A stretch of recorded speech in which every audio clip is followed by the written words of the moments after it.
আমার বাবার যদি কিছু হয়ে যায় আমি আপনাকেও ছেড়ে কথা বলবো না মিস্টার আর্য সিংহ রয়, এমনটাই বলছে অপর্ণা আর্যকে। পুরোটা জানতে ভিডিওটি লাইক দিয়ে দেখতে থাকুন।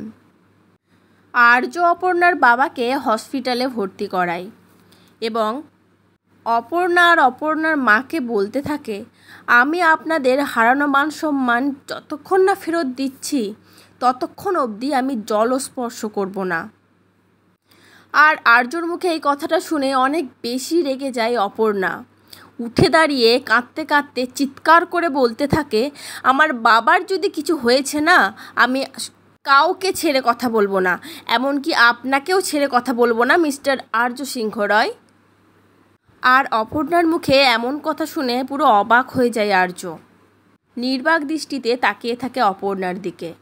তো বন্ধুরা, পরবর্তী আপডেট সবার আগে পেতে আমার চ্যানেলের সাথে যুক্ত হয়ে যান। চ্যানেলটিতে লাইক করে সাবস্ক্রাইব করে পাশেই থাকুন। সবাই ভালো থাকবেন, সুস্থ থাকবেন। ধন্যবাদ।